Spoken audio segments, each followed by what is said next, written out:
I feel like I'm losing my mind. Is everybody in the world blind?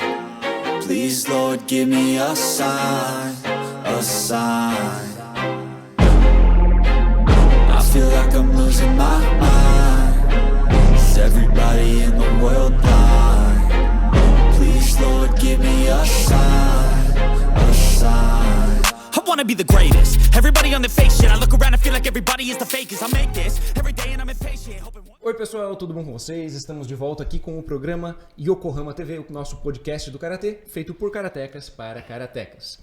E hoje, eu tenho feito um suspense, né, Vitor? Nos últimos episódios eu falo, hoje eu não vou falar quem é o entrevistado, o Vitor vai falar. Mas não adianta, depois eu edito o vídeo, coloco o nome do episódio, tá o nome do convidado, na thumb tá o nome do convidado, mas o Vitor vai fazer as apresentações formais do nosso convidado hoje. E antes disso, antes da gente começar o nosso papo bacana aqui, eu quero falar dos nossos apoiadores e patrocinadores. Nosso apoiador hoje é a Curcume. A Curcume é aquele medicamento, vai aparecer aqui em algum lugar da tela. Um medicamento, na verdade, ele é um produto natural, né, que substitui o medicamento, que serve para dores musculares, dores nas articulações, sejam elas decorrentes de desgaste, né, de utilização contínua por atletas, enfim, ou seja por o avançar da idade, enfim, se você precisa de algum remédio e uma suplementação natural para suas dores, a Curcume está aí para te ajudar. São 20 gotas por dia, um produto sem contraindicações, sem nenhum tipo de problema de incompatibilidade com medicamento. E eu vou falar de uma experiência própria. A Curcume, ela é feita de cúrcuma, gengibre e cúrcuma é o açafrão, né? Para quem não está acostumado com a expressão cúrcuma, é açafrão, gengibre e colágeno. E esses três compostos naturais, dois deles, o gengibre e o açafrão, eles servem para acelerar o metabolismo. Então fica a dica, se quiser dar uma acelerada no metabolismo também, perder um pezinho, a Curcume também ajuda, também resolve. Tem um link aí na descrição, acessa lá o link, tem várias condições, 30 dias ou dinheiro de volta, enfim, acessa lá e se você comprar lá, você ajuda a gente a manter o projeto aqui funcionando. Beleza? Esse é o nosso apoiador. E hoje nós temos um patrocinador novo. Nós mantemos o nosso super patrocínio da Zanshin. O Vitor já vai falar sobre a Zanshin, mas nós temos um patrocinador novo que a gente tem que anunciar aqui, porque é muito bacana, muito legal que eles estejam conosco, que é a Mantus. A Mantus é uma empresa aqui de Joinville que faz roupas esportivas, né, de vários tipos de esporte, seja futebol, basquete, ciclismo, e tem uma linha específica. Eles fazem agora o uniforme da Yokohama também, né? Um uniforme muito bacana, muito legal. A gente não tá com o uniforme, inclusive, da Yokohama, porque é uma linha nova, tá saindo algumas peças e eu não tenho ainda a linha nova da Yokohama, mas eles estão produzindo o nosso uniforme em uma excelente qualidade, aqui o material da Mantus, e eles têm uma linha de pesca, para você que gosta de pescar, não sei, né? Uma linha ultravioleta aí, bem bacana, com ciclismo, bom, bonés personalizados, canecas, uma empresa de Joinville, mas que entrega para todo o Brasil. E novidade, deixa eu mostrar aqui para vocês o tipo do material, aqui é do América Futebol Clube, uma regata de treino, um time aqui de Joinville, exatamente, o logo da Mantus, eles têm a qualidade do material, emborrachado, enfim, é bem bacana, a gente vai deixar aqui compondo o cenário, o link vai estar na descrição, no comentário fixado também, mas tem uma coisa especial para vocês aqui da Yokohama TV.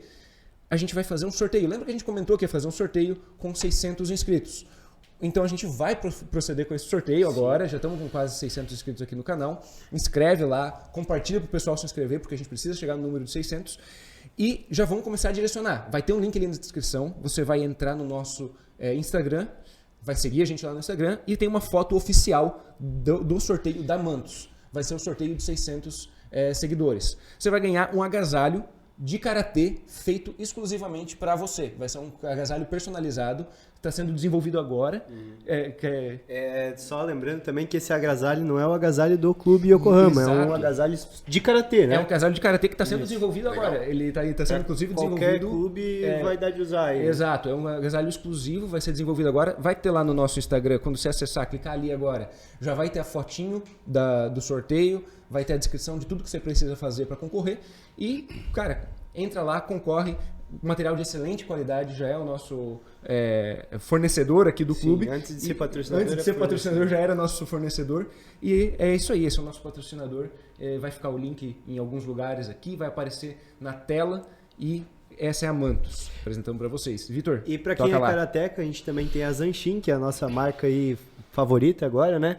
Eles têm equipamentos de excelente qualidade, tanto botinha, caneleira, kimonos, kimono para kata, kimono para comitê, a linha completa de karatê e também para quem é de outros esportes, né?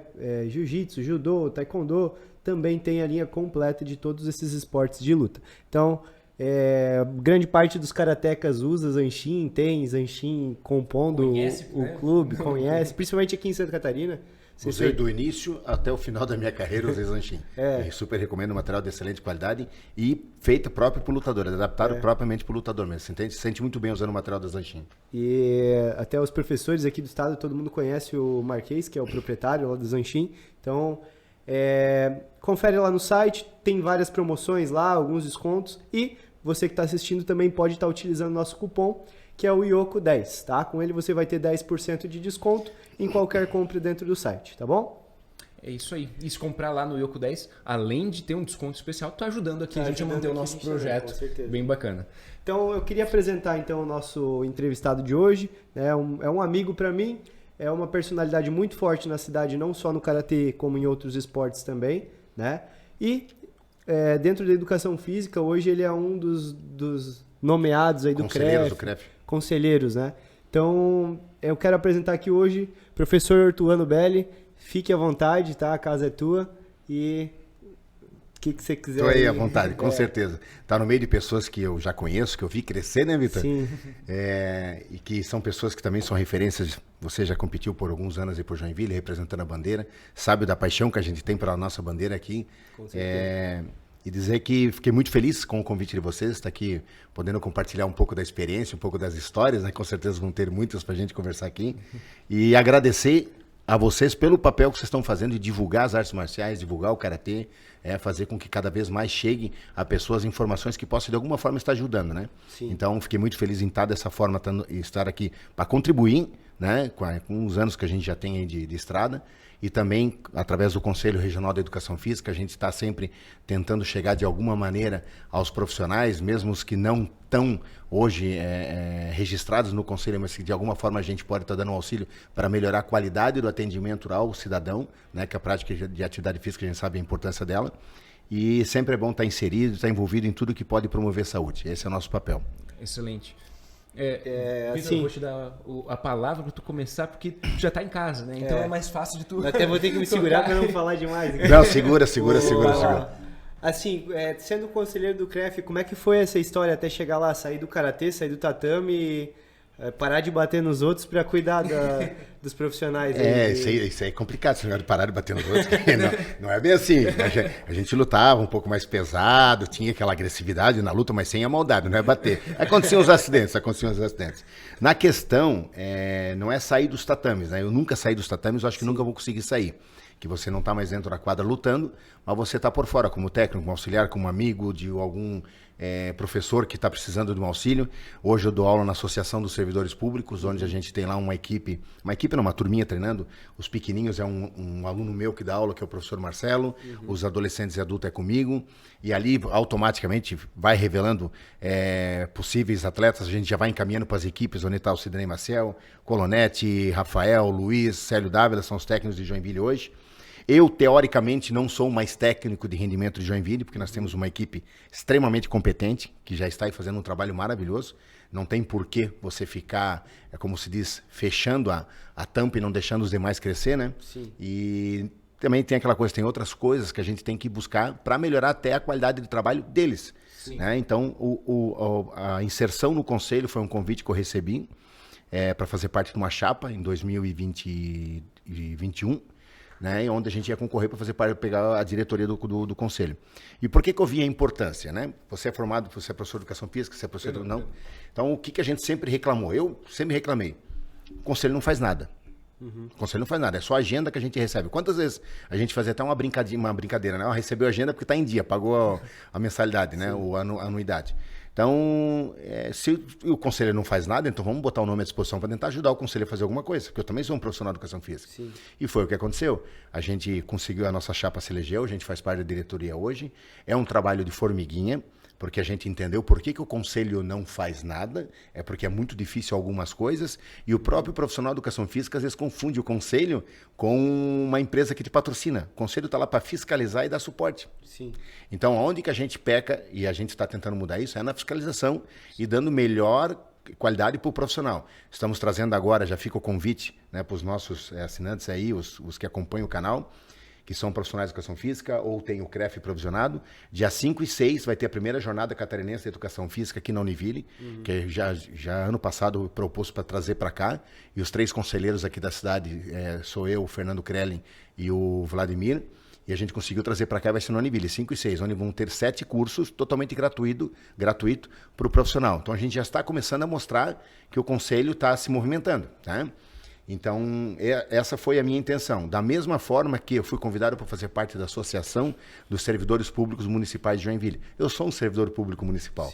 Né? Então, tinha muitas coisas que eu vi que podia ser feito. Tem uma estrutura maravilhosa. Sim. Então, botei meu nome à disposição para estar lá ajudando. Né? E a gente está promovendo mais eventos e entregando para o profissional, o funcionário público que, se for associado, ele ter essa contrapartida.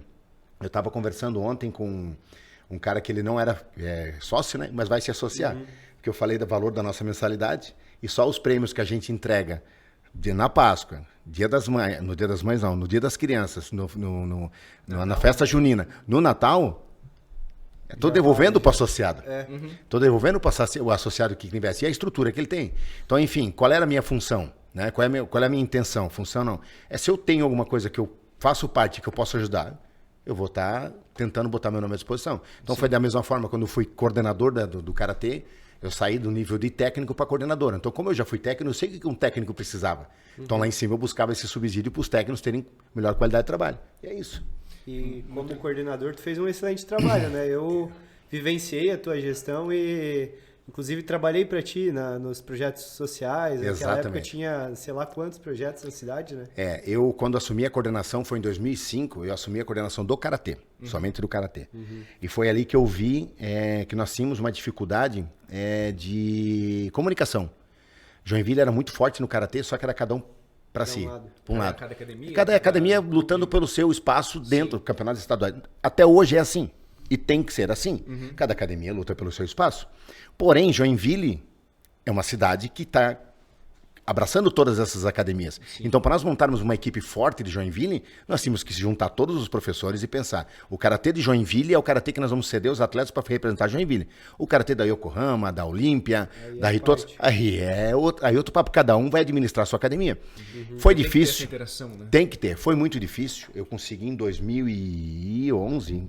Não, 2011, 2012, consegui trazer o Célio Dávila para ser não era auxiliar, estava junto comigo como técnico, que é o presidente da Yokohama, o pai do Vitor, fazia um excelente trabalho em Joinville e estava disputando para o Brusque, porque não tinha essa interação dentro da secretaria. Então a gente aproximou e assim foi que a gente começou a trazer todas as outras associações e o pensamento sempre foi esse. Vamos representar Joinville, vamos juntar os melhores e vamos representar Joinville. Porque o Karatê cresce, a visibilidade do Karatê cresce, automaticamente as associações crescem. Né? Todo mundo ganha. E aí foi que em 2009, né, 2010, pelo fato de eu ter feito esse trabalho no Karatê, eu fui convidado para ser o coordenador das lutas. Sim. Aí eu coordenava o Karatê, o Judô, o Taekwondo e o Jiu-Jitsu.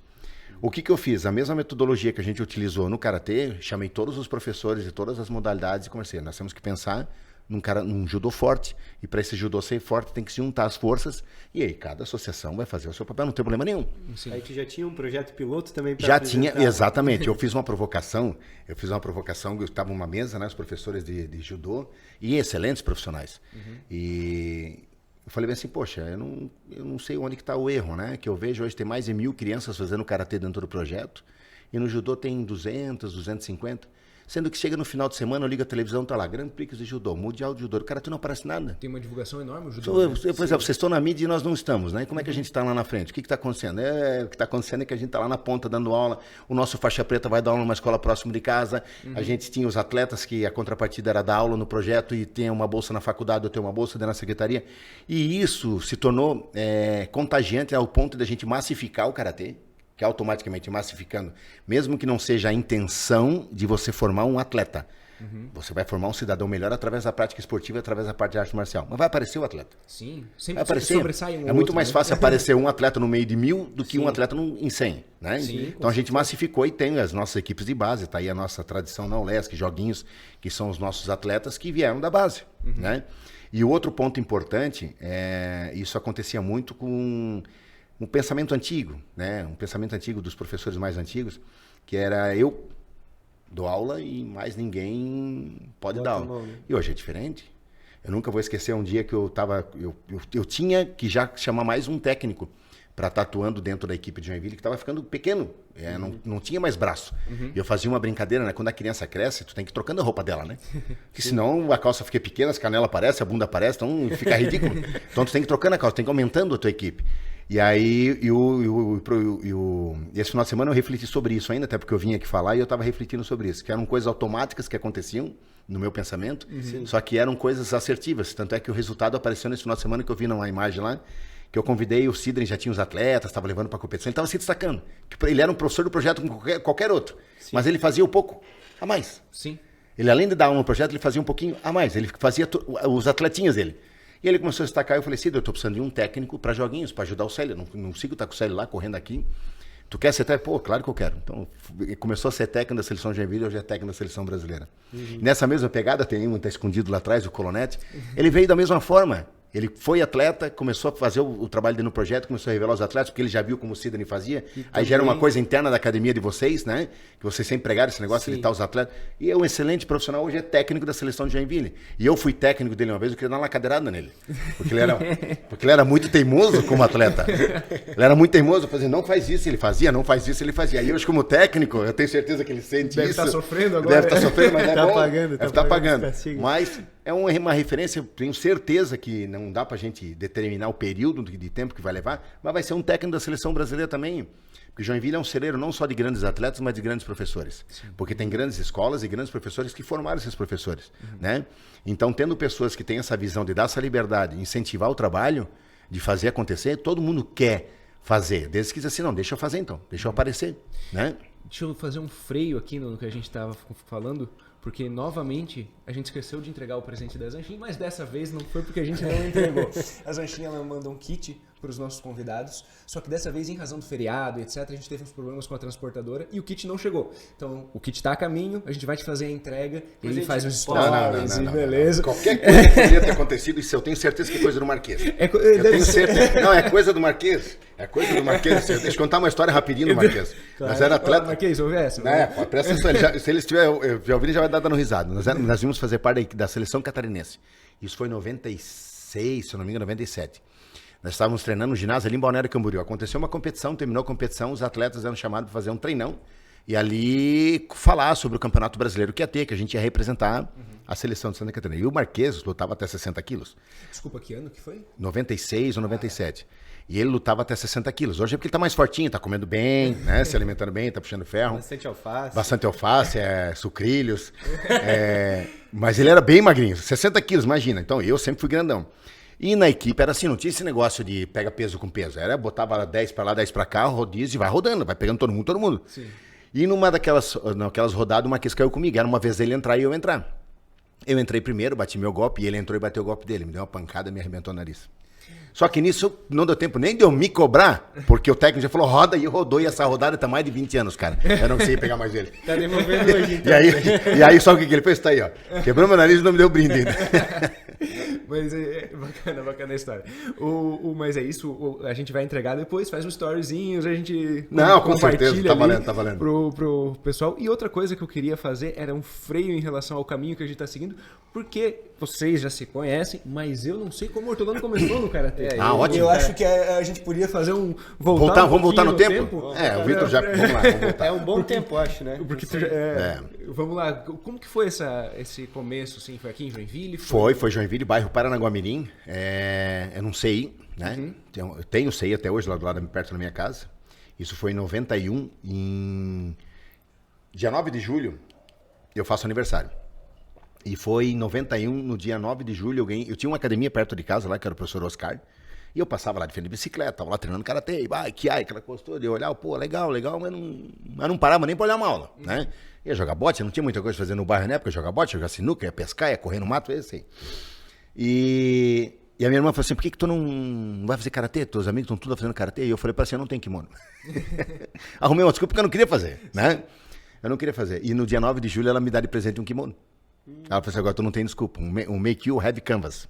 Make You ainda é meu? Make You Heavy Canvas, aquele lonão grosso. Aí Só pelo kimono já dá pra ver que tem um tempo aí já. Make You Heavy Canvas. Aí nem tem mais aquele kimono, não existe mais. Não tem mais, né? Pelo menos uns Aquele 15 kimono anos aí. treinava 2 horas, tu podia sair dentro dele e ficava igual uma roupa de astronauta, em pé. Não dobrava, não tinha jeito. E aí comecei a treinar karatê e fui treinando. E comecei a pegar gosto, ganhar um desafio, né? São técnicas novas, eu sempre fui muito grandão, todo duro. E treinar base, e aí tinha os Jiu-Ipon comitê, na época só Jiu-Ipon, era quem fizesse o primeiro ponto saía. Aí o cara entrava e buf, tinha mais experiência, era faixa branca com faixa amarela, vermelha, verde, roxa, tudo junto, não tinha divisão. E tomava um golpe, perdia, já estava fora, tomava um golpe, perdia, eu dava 10 rodadas, tomava 10 golpes, perdia todas as 10 lutas, aquilo sempre muito competitivo. Eu falei, não, mas eu tenho que fazer alguma coisa para melhorar isso aqui. E começamos a treinar, e o professor, o nosso professor ele era muito bom na questão do Kihon e do Kata, que é a formação, a base. Na questão do comitê, ele não despertava muita atenção dele. Então, por isso que a gente não tinha muito essa malandragem de luta. Sim. Mas éramos habilidosos e fortes. Era Shotokan também. Shotokan. E isso tudo com quantos anos? Desculpa. Eu tinha 19 anos. Ah, começou já mais tarde. Eu comecei mais tarde. Hoje não tem as tu- escolinhas que a gente tem, né? Não tinha na época. Sim. Não tinha na época. Os professores, antigamente, eu sempre falo, se tu pegasse todas as crianças que treinavam karatê na época, tu não lotava uma Kombi. Porque o karatê ele era ensinado de uma forma um pouco mais agressiva também. Então o pai não botava o filho lá. Não botava uma semana, via, ela já tirava. E hoje não, a metodologia, a didática é totalmente diferente, a pedagogia é diferente de se ensinar. E, claro, não tem aquela necessidade que o karatê arte marcial era treinado para guerra. Eu não vou preparado para ir para uma guerra. E até porque não adianta nem com o karatê para guerra, com uma bomba de longe, o cara estoura a gente. Só que antigamente era assim mesmo, era no confronto, era porrada, então desenvolveu-se a arte marcial justamente para isso, para defesa. Treino para isso. Era para isso. E tu treinava assim, se arrebentava todo. Então isso foi mudando, foi quebrando esses tabus, esses conceitos foram melhorando. E aí, num exame de faixa, para faixa amarela, a primeira faixa, o meu professor, né, na época, ele fazia parte da Associação Olímpia, que o presidente era o professor Renato. E o professor Renato foi lá no exame de faixa e pediu pra gente fazer uns Kihon, aquela coisa toda, de fazer umas lutinhas, tá? E ele olhou pra mim e gostou. E naquele ano, no próximo ano, 92, ia ser formada a equipe de base para representar Joinville nos Jogos Abertos. Era a primeira vez que o cara ia entrar nos Jogos Abertos. Nossa. E ele falou assim pra mim, tu não quer fazer parte da equipe de Joinville? Eu falei, eu? Ele falou, potencial tu tem, só tu querer. Aí, uma frase que eu sempre usei, né, e muitas pessoas que nem são do karatê usam essa frase, eu falei assim, mas eu sou um faixa amarela. E ele falou bem assim pra mim, pra lutar, a faixa só serve pra amarrar o kimono. Tanto é que tu nem luta com a tua. Agora, claro, o conhecimento vai vir com outras faixas, o conhecimento vai dizer, tu é um verde, tu tem conhecimento de verde, tu é um roxo, tem conhecimento de verde. Mas pra lutar, a faixa só vai amarrar o kimono. Então isso não é problema. Só pra diferenciar um lado do outro. Só pra diferenciar um lado. Ele falou, tanto é que tu nem luta com a tua. Eu falei, nossa, então tá bom. E aí chegou no outro ano, vamos fazer a seletiva, né? Tinha seletiva, imagina, a primeira equipe que ia entrar nos Jogos Abertos, representando Joinville no Karatê, quer dizer, o estado de Santa Catarina todo não estava fazendo só seletiva. Então todo mundo queria fazer parte da equipe de Joinville. Quem treinava Karatê em Joinville queria fazer parte. Eu lembro que tinha 5 caras na minha categoria, era 5 caras, era eu e mais 4.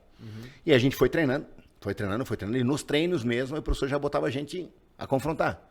E eu sempre fui muito de pegar fácil as coisas e também com muita vontade. E eu queria fazer parte da equipe de Joinville. Sim. E aí, aí tinha mãozinha pesada também, aquela coisa toda, né? Então desses 4 que estavam ali, só ficou 2. 2 já desistiu da vaga, não quero... Mas perderam ou tu nocauteou? Não, no treino mesmo ele já... Foram desistindo.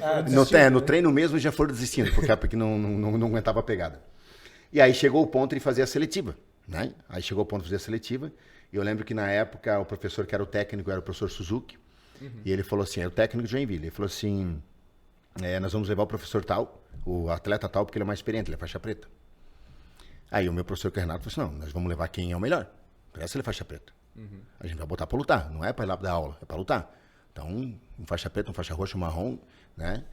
E não, mas não há necessidade, não, tem que botar pra lutar. E foi o que aconteceu. Aí botamos pra lutar, era um cara, ele nem morava aqui em Joinville, né? Morava em Balneário Camboriú, Itajaí, se não me engano. Ele vinha só pra treinar aqui e voltava pra lá. E aí foi combinado de fazer 5 lutas, né? Na melhor de 5. Eu já ganhei as 3 primeiro, mas não teve mais.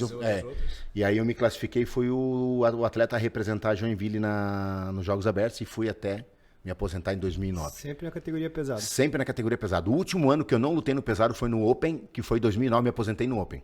E até, se quiserem que eu explique o porquê que eu me aposentei no Open, eu acho que tu chegou a acompanhar essa aí, tu não estava em 2009? Eu não me recordo agora. Eu, em 2008, já estava com uma lesão bem acentuada no joelho, né? Eu não tenho ligamento ainda e também já estava começando a sentir outros problemas físicos pela questão da idade, aquela coisa. Não é um atleta de alto rendimento. E tem um atleta que eu sou fã dele, que é aqui de Curitiba, o Rafael Carvalho, e ele competia aqui por Joinville, ele competiu por Blumenau, competiu aqui para a região toda, e eu falei, cara, quando eu parar de lutar, eu vou te chamar para lutar no pesado. Sim. Porque tu é um cara que eu respeito. Então, tipo assim, se eu me aposentar, eu sei que tu vai fazer jus e tu vai continuar ganhando os títulos no pesado, porque existe uma hegemonia dentro do pesado em Joinville, né? Que eu disputei 19 jogos abertos, ganhei 13 e fiquei nos 19 no pódio. Então o peso pesado sempre era respeitado. E eu não poderia simplesmente sair e deixar qualquer um. Eu falei, então quando eu sair, eu me aposentar, eu quero que tu venha no meu lugar. Pô, mestre, vai ser um prazer. E foi isso, 2009, ele ia lutar no pesado. E eu chamei ele para lutar no pesado, não ia lutar mais, estava só como técnico. E quem era para lutar no Open era da Yokohama, o Lucas. É o Lucas, né? Não. Que é o que é barbeiro hoje.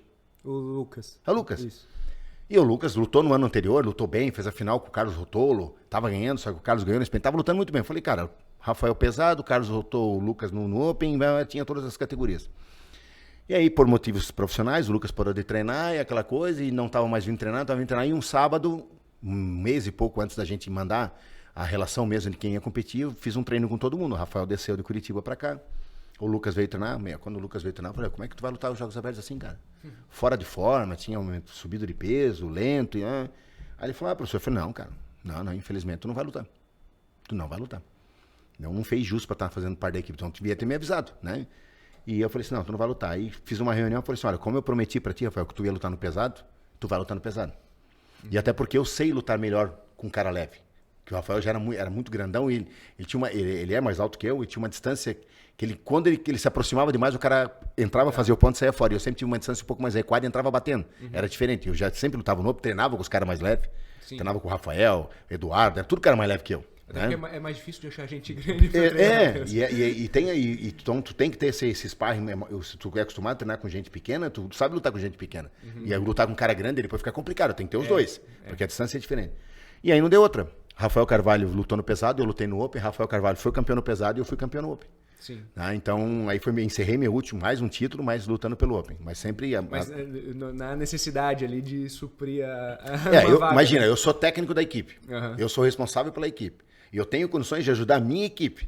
Então, mesmo que eu não estava treinando, mas ainda eu estava melhor do que ele, que estava sem treinar totalmente, fora de forma. E ainda veio, eu sempre fui grande, mas ele veio grande e não era grande. Ele era... E ele estava treinando musculação. Estava fazendo musculação, estava muito pesadão, travado, soco, levava 3 dias para chegar. Eu falei, não, para. Não, vai ficar assistindo lá daqui bancada, te leva como reserva, mas tu não vai.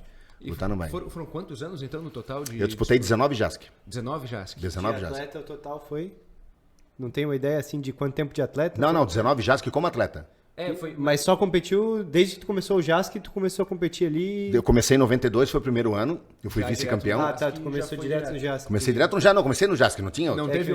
Aí depois foi entrar os joguinhos, quando foi em São Bento, 2005, joguinhos. Depois veio o LESC, não tinha nada no Karatê, não Achei tinha. que quando tinha começado, tinha ido primeiro pros estadual ali e tal. Ah, não. Aí quando eu comecei a competir, porque eu ia representar Joinville nos Jogos Abertos. Aí antes tu começou... E os Jogos Abertos foi em novembro. Naquele ano todo eu fui competir todos os estaduais. Mas no mesmo ano? No mesmo ano. Não, no mesmo ano, que aí eu já era faixa amarela. Já era faixa amarela, cara. Aí eu já fui pro estado. Eu participei do primeiro campeonato meu, foi uma taça em homenagem ao Suzuki, tá lá, eu tenho, na época, antigamente se entregava uma medalha e um certificado. Então eu tenho lá o certificado Carlos Hiroken Suzuki, né? Eu fiquei em primeiro lugar no kata. Primeiro lugar. Surpresa. Primeiro lugar no kata, porque na época o karatê as competições eram muito tradicional. Então, para tu competir, tu tinha que competir no kata. Senão tu não lutava. Não adianta você escrever só no comitê. Tu pagava e já escrevia os dois. Era né? os dois. E o nosso professor não abria mão, tu tem que competir no kata. Então, eu fui campeão no kata e fui vice-campeão no comitê, no primeiro estadual. Aí dali a outra etapa, se não me engano, acho que foi em Joaçaba. Aí eu fui campeão no kata e fui campeão no comitê. É por isso que eu falo, eu sou bicampeão no kata, mas é que são 2 etapas, mas ganhei no kata. E era o Basai Dai que eu fazia ainda. Na amarela. Na amarela, que aí podia fazer, né? Podia, aí era o professor, liberado. eu fazia o Ren Dan, era o Ren Godan e o Basai Dai. Não fazia o John porque não encostava a Não mão. fechava, aqui. não vinha. Bacana. Nessas competições foram muitos anos. Tu tem, assim, alguma rivalidade, daquelas rivalidades históricas, tipo, putz, aquele cara ali eu enfrentei ele X vezes. Foi, sabe, teve alguém que te deu trabalho? Alguém Não, que... tem uma história que isso aí, o pessoal pega no meu pé até hoje, né? Que eu lutei 3 vezes com o Leivas, né? Que é aqui de Joinville, ele lutava na categoria até 80 e eu acima de 80. E Aí só que lutaram no Open ou... não, aí ele foi para São Paulo lutar por equipe. Aham. E aqui em Santa Catarina eu lutei com ele na equipe. Ah, tá, na equipe. E teve um outro ano que ele competiu no pesado, acho que não sei qual foi o município que ele foi no pesado, e eu lutei com ele também. E eu perdi essas 3 vezes. Né? Porque nós treinávamos junto, e ele é um atleta muito bom, muito rápido, muito inteligente, e a gente treinava junto. Né? E o pai dele era nosso técnico, o pai dele dizia assim, ó, tu não adianta fazer isso cortulando que tu vai tomar. Né? Então, e aí essas 3 lutas eu perdi para ele. Mas assim, mas perdi aquela coisa apertada, era um detalhezinho. Tanto é que na última luta que a gente lutou, teve um acidente, que nós estávamos empatados a luta, e trocamos o golpe, né? Trocamos o golpe, foi em Jaraguá, Jogos Abertos de Jaraguá. Trocamos o golpe e eu entendi que o árbitro deu Iamém. E eu virei as costas e saí. Só que nisso eu escutei uma batida de pé. Era ele, vinha correndo atrás de mim. E eu virei no susto e dei. Bati. Pegou o nariz, quebrou, veio para aquele lado. E ele caiu, tudo. Falei, pô, a gente é parceiro de treino, não é inimizade. Sim. Aí eu falei, mas não teve como. No susto eu virei, bati e pegou. E aí o que acontece? O árbitro não me desclassificou porque foi mubobe dele, que ele também não preservou a integridade física dele, se expôs. E não me deu ponto, que aquilo não era ponto mesmo, né? E o meu, que ele ria, ele tava olhando pra mim, o médico arrumando o nariz dele. Ele dando risada. E eu olhava a vida dando risada. Ele só fazia assim, só um louco que nem eu pra ocorrência, eu meti mesmo. E aí tava empatada a luta ainda. Tava empatada. E aí foi bem na época quando mudou, tocava a sinetinha, quando dava, se não me engano, acho que era 15 segundos. Não, era 10 antes. Tocava uma sinetinha. Só que era primeiro campeonato. E quando tocava a sinetinha pra nós, é porque acabava. Tocou a sinetinha, acabava. Então a nossa luta era por equipe, tava empatada. E a nossa luta empatada era boa. Sim. Resultado bom, tanto para o Blumenau quanto para nós, porque eram 2 lutadores que decidiam. Então ali ficava neutro. Mas estava empatado e a sinetinha tocou dos 10 segundos. Tem. Eu parei. Quando eu parei, ele chutou e fez o ponto. Fez 2 pontos. Na época era os 2 pontos, era Vasari, quando o primeiro chute começou a valer do Vasari. E aí já estava 7 segundos, tentei buscar aqui 2 pontos, não busquei mais. Era muito difícil fazer um ponto nele, era muito difícil fazer um ponto em mim, e aí perdi para ele de novo. Então são coisas assim que aconteciam. Essa era a rivalidade que eu, tipo, não teve um atleta que eu não consegui ganhar dele. Os demais perdia, ganhava. Né? Uma luta, acho que foi a luta histórica que todo mundo comenta até hoje nos Jogos Abertos, foi eu e o Altamiro Cruz, o Didi, que veio representar Florianópolis, foi em 99, em Chapecó, que é um atleta extremamente habilidoso, rápido, habilidoso, enfim, uma experiência, ele, se eu não me engano, acho que é 14 vezes campeão sul-americano, 11 vezes campeão pan-americano, participou de 6 mundiais e, cara, para ganhar dele era muito difícil. E ele veio contratado e estava no momento que ele veio para cá de uma competição, estava meio desgastado também, e eu estava treinando muito focado para ele, e ele veio para uma competição que ele achava de repente que não era tão importante, ele não veio com a mesma empolgação que eu estava. Sim. Entendeu? Mesma intensidade. Na mesma intensidade, né? Porque os Jogos Abertos era a minha competição, né? E eu ganhei dele 2 vezes naquele ano. E aí fizemos a final do Brasileiro, naquele mesmo ano. E aí a luta estava empatada 5-5. Quem fizesse o primeiro, na época, a luta acabava em 6. Quem fizesse o primeiro ganhava. Nós estávamos empatados a luta, o ginásio todo ali ansioso, porque ninguém ganhava do homem, né? E aí eu ganhei 2 vezes naquele ano dele. Ali era o nosso 3º confronto. Sim. E aí ele, toda a experiência dele, conseguiu fazer o 6º ponto, ganhou, e ainda ele falou pra mim, eu só queria buscar essa vitória, agora me aposentei e não luto mais. Ele queria buscar de volta essa vitória. Eu falei, pô, legal, e a gente é super amigo até hoje, quando a gente viaja, que se encontra nas competições, vamos tomar cerveja junto, dar risada. Mas tem várias histórias assim, mas assim, inimigos não tenho nenhum, muito pelo contrário. No karatê acho que não tem muito dessa rivalidade assim pelo menos a nível estadual, todo mundo sabe o seu papel, né? Sabe que tá competindo, mas tem uma proximidade boa. Até porque a própria arte marcial, ela prega isso, né? Isso. Você não tá ali para desafiar ninguém, você tá para se auto-desafiar, né? Para ver em que nível tá teu conhecimento, em que nível tá a tua habilidade, em que ponto que eu tô, porque a competição é para isso, para você se experimentar. Claro que quanto mais difícil o adversário, mais difícil vai ser você conseguir chegar ao resultado. Então isso faz com que você veja em que nível você está, tanto que eu tenho que crescer. E não tem aquela, vou lá para competir, não, vou lá para ganhar. Sim. Vou lá para ganhar. Mas dentro do karatê o que a gente prega, até porque você não entender que pelo fato de você, eu nunca fui um atleta de ponta, não ganhei lá os títulos que eu queria ganhar, mas eu sou um excelente formador de cidadão, um excelente profissional. Eu conheço vários professores que nunca entraram numa quadra para lutar. Sim. Mas tu vai ter uma aula com ele, as pessoas que treinam com ele, saem dali pessoas que modificam o comportamento delas e dentro da casa delas, na sociedade delas. Mudar a própria vida. Então tu não pode analisar só no resultado final que é a luta. A luta é um componente, né? Da arte marcial. É 1%, né? Claro que quando a gente disse, eu vou competir, eu gostava de competir, eu ia para ganhar. E eu sempre falo, isso eu falo dos meus alunos, falo para os meus filhos que são atletas também, eu falei, eu nunca perdi uma luta. Mas como, pai, tu nunca perdeu? Nunca perdi, porque eu dei meu máximo. Aí o cara ganhou, eu vi em que nível que ele estava e o que eu estava e o que eu tinha que fazer para ganhar dele. Agora, quando tu entra, pois é, já derrotado. Já perdeu. Então eu nunca perdi, eu sempre entrei com... Eu vou contar uma história do Pan-Americano, meu primeiro campeonato internacional. Cheguei lá no campeonato Pan-Americano, primeira luta minha era o cara que tinha sido vice-campeão mundial. Aí tinha um atleta do meu lado, pô, esse cara foi vice-campeão mundial, não sei lá, e eu aqui olhando pro cara querendo ver ele lutar, né? E ele, pois é, ele é bom nisso, ele é bom naquilo, ele é bom naquele outro, não sei lá. Então eu falei, cara, ele é vice, né? Alguém ganhou dele, né? Então se tu puder não me dar nenhum... Tu não tá me ajudando em nada aqui. Tá me ajudando em nada. E eu era surpresa. Ele também não me conhecia, né? Então o que eu tinha? Eu tinha alguns golpes que eram golpes meus, que eu gostava de fazer, que era Ippon, na época era Ippon e Vazari, né? Então se fizesse 3 Ippons acabava a luta. E eu, cara, o que eu botei na cabeça? O cara não me conhece, né? Ele é o campeão mundial, vai entrar, vai dar uma pensadinha, né? Até ele pensar, eu quero finalizar essa conta aí. E não deu outra. Eu fechei 6-0 nele em menos de um minuto. Quando ele acordou para a luta, tinha acabado. Sim. Se fosse hoje, como ainda tem que abrir 8, aquela coisa toda, de repente eu não conseguiria, daria tempo dele recuperar. Recuperar, mas ali não, entendeu? E assim foi. E aí o pessoal pega no pé da seleção brasileira, que eu fui o único cara que não perdeu nenhuma luta e não trouxe o título. Aí tu me pergunta, como foi? O que Por quê? aconteceu? Eu ganhei desse cara, que foi vice-campeão mundial. Aí eu ganhei do atual campeão pan-americano, que era do Canadá. Aí eu ganhei num cara da Venezuela, que era muito bom, e fui pra semifinal com a Argentina. E aí eu já tinha chance de comecei a ver as outras lutas, né? As outras lutas eu tava vendo e eu ia cair na final com o mexicano. O mexicano já tinha ganho na outra chave. O mexicano chutava, parecia um lutador de taekwondo. Chutava mas não era muito bom de braço. Só que ele vinha de fora chutando. Eu falei, cara, eu já tava pensando nele. Rasgar na primeira. Falei, cara, quando tu mexeu o quadril, o cara tá dentro de ti, tu nem vai ver mais. Já tava com o mexicano já aqui na minha mente já. Sim. E o mexicano já tava também vendo eu lutar, que eu era muito rápido nessa aproximação. Já devia estar planejando também. Exato. Aí eu fui lutar com o argentino. Aí, como eu falei, a luta acaba em 6, né? Tava 5-0 pra mim. Eu podia fazer tudo que pudesse, podia sair da quadra, podia fazer o que fosse. Sim. Mas eu não fiz. Eu tava ali na frente dele, aí esse cara que eu sou fã, que é o Altamiro Cruz, na época ele tava lá como atleta também, e ele pegou e falou assim, alemão, passa o carro, fecha 6. E eu olhei, pô, cara, era o ícone, o ídolo do peso pesado ali falando isso pra mim, eu falei, cara, eu vou fechar 6. Cara, eu entrei com muito vigor, né? E o argentino também errou, porque ele baixou a cabeça. E eu acertei o maxilar dele e quebrou o maxilar, cara. Nossa. Mas assim, ó, eu joguei o golpe aqui. Que eu sempre jogava o golpe aqui, que era ponto também, e não corria isso. E aí quando ele baixou, pegou.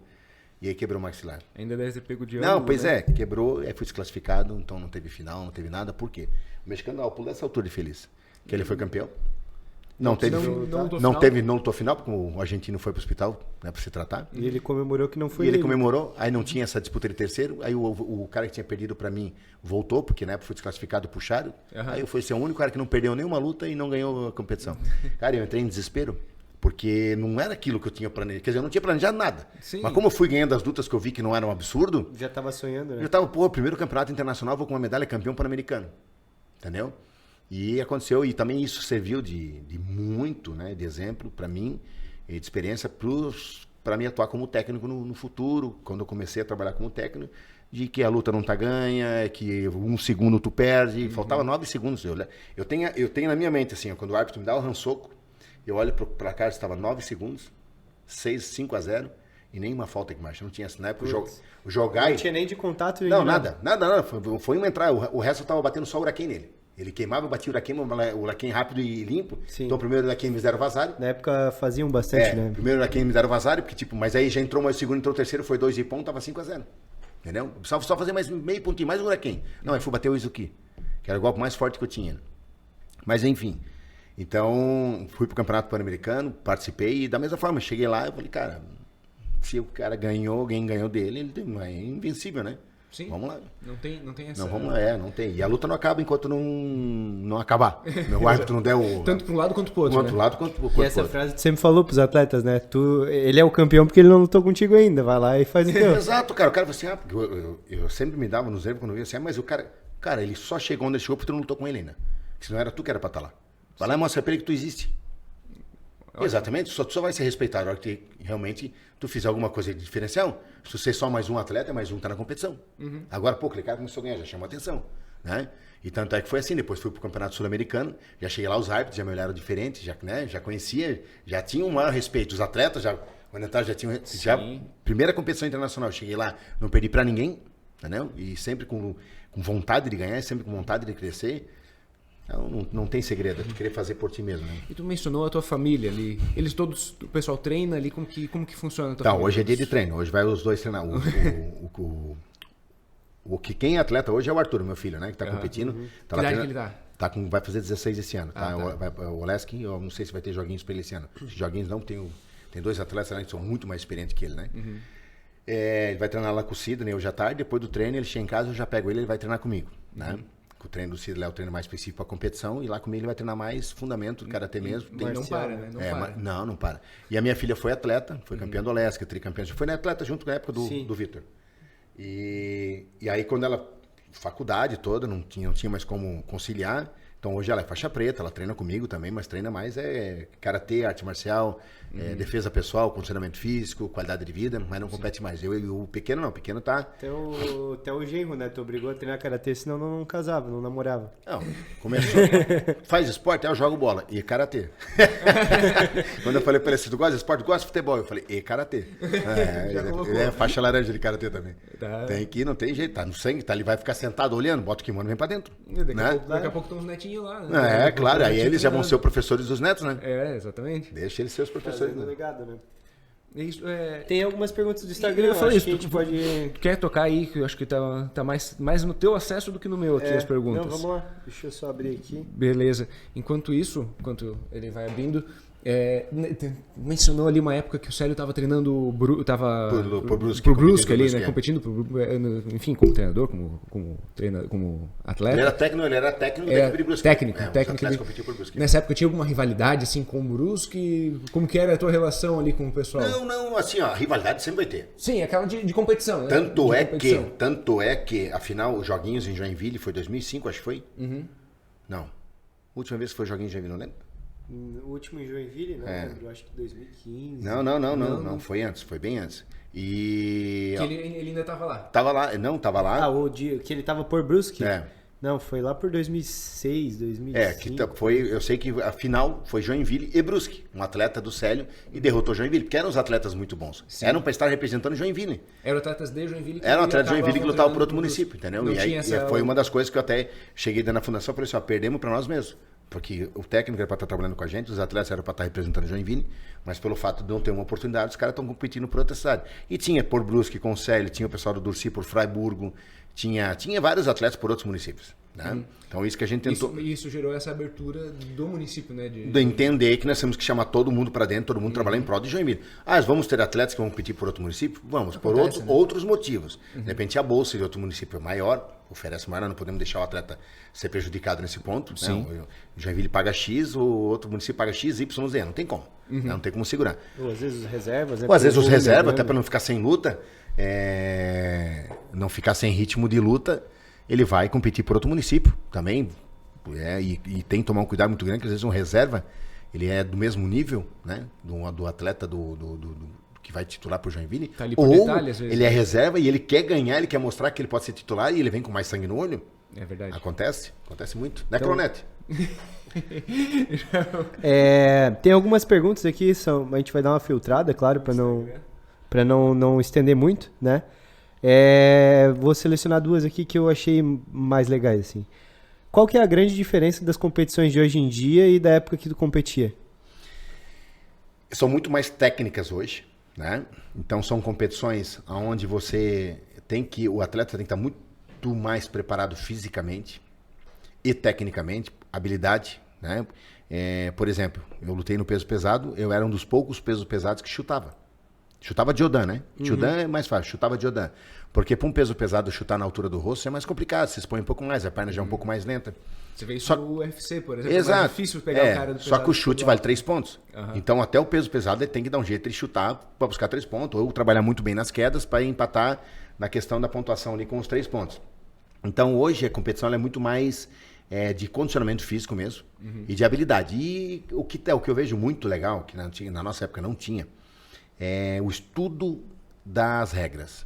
O atleta lutar com o regulamento debaixo do braço. Saber o que ele está fazendo, o que ele pode explorar do outro, não só na questão da ponta, fazer o outro cometer uma falta, pressionar esse outro para cometer essa falta. Um jogo mental. Jogo mental. Então ele está muito diferente de antigamente. Antigamente a gente tinha muitos atletas habilidosos, mas como eu te falei, a luta acabava muito rápido, às vezes 3 ipom, dava 1 minuto. Ganhava na garra, né? Ganhava na garra, tu ia ali, pá, 3 ipom, acabava hoje. Não dá, tu não vai acabar em 1 minuto. Não vai acabar. Não vai acabar. E acho que não tinha tanta regra, né? Ou era ponto, era falta. Não, era acabou. vazar ipom e deu, né? E não tinha. E a diferença é que hoje tu pode competir, que nem agora veio a seleção brasileira, tá aí de volta, tá aí os nossos técnicos, os nossos atletas, se tiver competição no final de semana que vem, estão lutando de novo. Sim. Nós não. A gente quando competia, cara, era 1 ou 2 meses para sarar as feridas mesmo. Porque era nos protetores, não tinha Era o protetor. paninho, né? Era um paninho, no pé não tinha nada. Inclusive a Zanchin tinha um paninho ainda. Era um paninho. E ainda a gente puxava o paninho pra cima pra deixar todos os ossinhos de fora ainda. Então, quer dizer, a pancada machucava mesmo. E assim, ó, e era pra ser ponto, tinha que ser ponto. Tinha que entrar mesmo. Não, tinha que tocar. Tinha que tocar. Então, tocar, e se tocar, machuca. Então, assim, a integridade física do atleta hoje, ela é muito mais preservada. Ela é competitiva mesmo. Na época a gente era competitivo, mas botava à prova a tua resistência física na parte de pancada mesmo. Então, quer dizer, saudável não era. Né? Ah, claro, tem vários fatores, o fator emocional, o fator psicológico, se torna mais forte, mas é No longo prazo, não, a longo prazo isso as sequelas não valeram tanta pena. Você pode Hoje já paga o preço também disso. né? Exatamente. Outra pergunta aqui. Quais são as características que um peso pesado precisa ter para o comitê? Bom, o que eu vejo, né? O que eu sempre procurei trabalhar, eu sempre me identifiquei vendo, né, alguns lutadores que na época eram peso pesado e para mim eram referência. Né, o Tamiro Cruz, o Gerardinho, o João Grandão. É a questão da velocidade. Você trabalhar velocidade. Você não ser um peso pesado só habilidoso, mas explosivo. Você trabalhar a sua potência muscular para você ser rápido. Geralmente, né, os adversários que eu enfrentava, eles eram um peso pesado. A movimentação deles era mais lenta, os golpes deles eram mais lentos. Né, então eu procurava explorar essa questão da velocidade e lutar como se fosse um peso mais leve dentro da categoria pesada. E o que me favoreceu muito, e em um certo ponto eu aprendi isso, foi na seleção brasileira quando entrei, foi que eu tinha que lutar com peso leve para trabalhar essa questão de velocidade, porque para você trocar ou para você antecipar um peso leve, você tem para reagir, tem que ser mais explosivo. Só que você não pode esquecer que o peso leve ele te maqueia uma questão chamada distância. Sim. Porque o peso leve, a envergadura dele é menor. Então, se tu luta só com peso leve, quando tu for lutar com um cara grande, tu entra demais na distância do teu adversário. Então, tu tem que mesclar. Então, isso que para mim era uma dificuldade na época, que eu treinava com os pesos leves, eu era muito rápido, só que aí eu tinha que treinar com alguém maior para poder trabalhar essa questão da distância também. Foi ali que na época eu comecei a treinar com o Leivas. Com o Leivas a altura é a mesma, só o peso é diferente. Então, para trabalhar essa questão de envergadura, porque senão eu estava trabalhando com os pesos leves e era rápido, chegava junto, mas a distância me entregava. Né? Porque não tinha essa questão de distância. Então, quando eu fui para a seleção brasileira, o técnico na época era o Fraser, e ele dizia que eu estava entrando demais. Tanto é que ele fez um risco lá, nunca esqueço, ele fez um desenho e falou assim, aqui dentro tu já tem que entrar batendo. Sim. Tu tá entrando e quer chegar um pouco mais perto. Entendeu? Porque aquilo me dava um conforto. O cara era menor, então para ele estava ruim, mas para mim já estava bom. E acostumava, exato. Né? Treinando assim, acostumava. E aí lá na seleção tinha os caras mais altos também, ele fez um ciclo e aí comecei a trabalhar isso. De chegar a trabalhar da minha distância. Então, o meu diferencial, que eu sempre procurei, que o peso pesado ele tem que treinar com peso leve, tem que ser rápido, tem que buscar explosão, buscar velocidade e habilidade. Eu tenho mais um que não é uma pergunta, mas eu não vou nem falar quem é, eu quero ver se tu descobre. Ele falou que foi uma honra ter levado algumas porradas dele. Lenda do comitê. Foi uma honra ter levado algumas porradas minhas? É aqui de Joinville. Cara, foram tantos, né? Não, foi o Paulinho. Ah, o Paulinho. Tem uma história do Paulinho também. O Paulinho bom pra caramba, rápido, raçudo. Aí ele treinava com o falecido Mário Alves, lá junto com o Leivas também. E o pai dele que levava ele pra treinar, porque ele era molecão. E aí eu cheguei atrasado no treino, já estavam treinando, já estavam aquecidos. E eu entrei. Entrei, ô, professor, posso entrar? O professor, não, pode entrar. Já dei aquela sacudida pra aquecer, tá? E ele falou assim, 2-2, e caí de frente com o Paulinho. E caí de frente com o Paulinho me enfiou o pé na cara. Mas nem viu. Chegou e pá, na época sem bota, sem nada, né? Pá, enfiou o pé. E o pai dele tava atrás, o Zumiro tava atrás, sentado. O Zumiro conta essa história até hoje. Aí o Zumiro já me conhecia, fez assim, né? Ferrou, né? Quando chegou a minha vez, cara, fui levando o Paulinho até no fim da quadra, na bordoada, né, cara? Quase matei, chegou lá, quando tava socado no shampoo. Aí ele levantou assim, eu falei, chuta minha cara de novo. Aí o Zumiro falou, quando nós vinha voltando o Zumiro rindo assim, mas é burro, né? Chuta a cara do... O Paulinho é excelente lutador. E ele é um cara que ele era magro, né? Alto, só que tinha explosivo, rápido. É até um pecado que parou de competir muito cedo, né? Mas senão, com certeza, chegou muito longe aí nas competições. Bacana. Mas é isso aí, as perguntas encerraram. Tem mais alguma aí? Eu acho que do que a gente tinha planejado aqui é só para entender, assim, tem um trabalho que o senhor vem desenvolvendo já há muito tempo dentro do Karatê, né? Tanto desde a época de atleta até agora, como passando pelas fases de técnico, coordenador, enfim.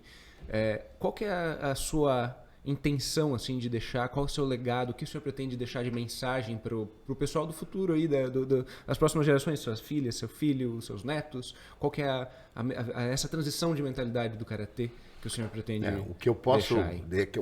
o que eu quero, e a cada momento e a cada oportunidade que eu tenho, eu falo não guardar conhecimento, não alimentar demais o teu ego. Tu tem que alimentar um pouco o teu ego, senão você já sempre acha que você não é capaz.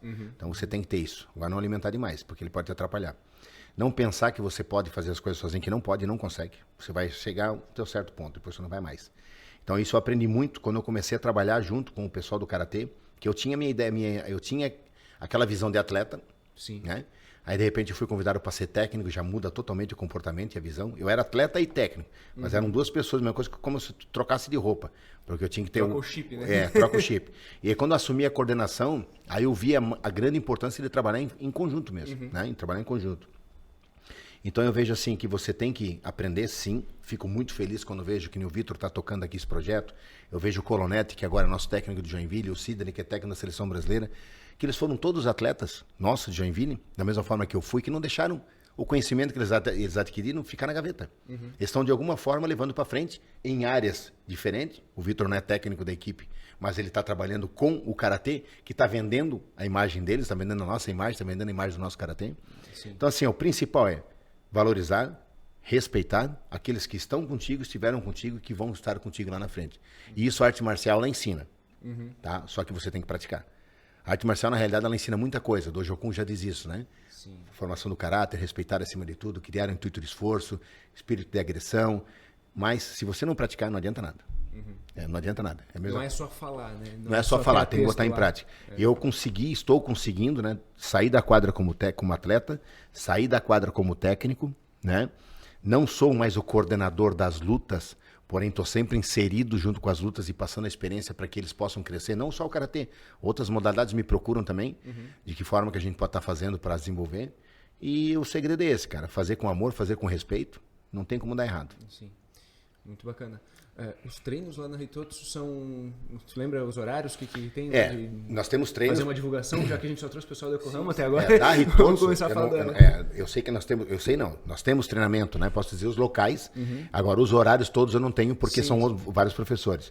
Mas nós temos hoje, na Associação dos Servidores Públicos, né? São todos os dias à noite, que nós estamos aula com criança e adulto. Que é o professor eu, o professor e o professor Marcelo. Nós temos no ginástico, tá? Que é o professor Luiz e a professora Tere, que também são todos os dias sem treinamento. E nós temos no Centro Comunitário do Costa Silva. Lá nós temos o professor Renan, a professora Michele, o professor Rafael e a professora Joyce. Também são todos os dias sem karatê, em algum momento do dia tem. Não posso dizer os horários que eu teria que ter aqui uma tabelinha. Mas nesses locais, sim, e os professores estão lá. Então, e uma coisa, até voltando ali, uma coisa que a gente faz diferente, o Karatê aprendeu a fazer diferente. Tem algumas modalidades de lutas que o professor ele é muito... Centralizador. Centralizador ou protetor demais. Né? Ele diz assim, se tu não treinar comigo, se tu não treinar mais comigo, tu não treinar com mais ninguém, senão tu vai estar traindo o meu time. Né? E a gente procura fazer diferente. Aluno meu, tô indo embora. O professor não, fica ruim demais para mim vir treinar aqui. Onde tu vai morar? Vou morar no Vila Nova. Então tá aqui o nome do professor da Vila Nova, tu vai treinar com ele. É de outro clube, de outra associação, mas não interessa, ele vai ficar dentro do karatê. Sim. E eu falo isso pros outros professores, cara, ele não tem que sair, é da tua luta. Então, se tem outro professor no aventureiro, passa pra ele. Eu tenho lá, acho que com Senão vocês ele vai tem pra outro... tem uns 4, 5 que treinavam comigo. Ah, vou morar no aventureiro. Eu falei, cara, tem uma academia do lado da tua casa. Por que tu vai pegar esse trânsito pra vir aqui treinar comigo, que de repente... Às vezes inviabiliza. Não, inviabiliza, o cara acaba desistindo ainda. Daí né? depois ele vai fazer Muay Thai, vai fazer vai pra outro, Taekwondo, não, vai fazer outra nada coisa. contra as outras, mas eu vou defender a minha. Claro. Claro. Falei assim, não, eu não quero que tu saia do karatê. Então tá aqui o telefone do professor, pode chegar lá pra ele, se foi o professor Ortolani que indicou. E a gente faz isso com todas as escolas. Então assim, o professor vai pra onde? Vai pra tal lugar. Se não tiver um professor nosso, tem da outra associação, mas vai lá treinar com ele, pelo menos tu não sai. Isso também é uma coisa que a gente Mantém, né? mantém Fortalece. e tem alguns professores de outras modalidades que entenderam isso. Porque esse cara, se ele se mantém dentro, mas depois ele pode também se mudar de novo pra próximo da tua casa e volta a treinar E contigo. essa troca, né? Se tu manda um pra gente, a gente manda um pra É, vocês não e tem- assim vai. Agora tu fica, não, o cara não manda pra mim, então não manda pra ele, e acaba quem acaba perdendo a modalidade. Todo mundo. A modalidade perde, todo mundo perde. Se a tua modalidade tá perdendo por algum motivo, tu tá perdendo também. Ele tá perdendo, o fulano tá perdendo, o segundo, todo mundo tá perdendo. Então a gente tem que pensar dessa forma. Vamos encaminhar. É isso aí. Beleza. Ortolano, a gente poderia ficar conversando horas aqui sobre... Tu quer ver se tivesse uma cervejinha? Quem sabe no futuro a gente consiga fazer num formato de live, né? Tu já pensou? a gente vai num Aí, lugar, tu não sabe das histórias, porque Acho que com a cerveja as histórias saem até mais rápido. que o bom que o Vitor... Não, ela amplifica, né? Amplifica, memória, né? A memória, memória. né? O cara... O Vitor não comentou dos joguinhos, quando a gente terminava a competição, os jogos abertos, que aí, cervejinha ali. Mas aí vamos encaminhar agora para o final, agradecer novamente os nossos apoiadores patrocinadores, a Kirkme, nosso novo patrocinador Mantos. Pessoal, acessem o link ali da Mantos, tem bastante conteúdo para vocês. A Zanshin, utilizem o cupom IOCO10 para garantir seus 10% de desconto. Professor Tulano, muito obrigado. Acho que era bom lembrar Sim. do nosso sorteio, né? Dos 600. Claro. A gente vai ter o sorteio. Provavelmente quando vocês estiverem assistindo esse vídeo, a gente já vai ter atingido 600 inscritos no canal. Lembrando então, para participar do sorteio vai ter um link aqui embaixo na descrição. Nesse link vocês vão acessar o Instagram, vai ser direto o Instagram ou da Yokohama Group ou da Mantos, a gente vai estar disponível ali para vocês. Sim. E lá vai ter uma foto oficial do sorteio. Esse sorteio vocês vão concorrer a um agasalho de karatê, não é da Yokohama, não é de um time específico, é um agasalho com a temática do karatê, com calça e casaco, né, tipo esportivo. E personalizado, exclusivo para a pessoa que vai ganhar o sorteio. Então acessem lá, vejam as regras no post oficial, vai ter a foto, vai dizer o que você precisa fazer, quem que você precisa seguir, o que você precisa comentar e vai concorrer a esse kit aí da Mantos, bem bacana, bem legal. São eles que fazem o nosso uniforme da Yokohama. Beleza? É isso aí. E é isso aí. Valeu, Quero pessoal. mandar um agradecimento, um abraço a todo mundo que assistiu. Agradecer o Ortolano aí por estar colaborando com a gente, participando. Foi bem prazeroso aqui. Por mim dá vontade de continuar, mas a gente tem que gravar o outro.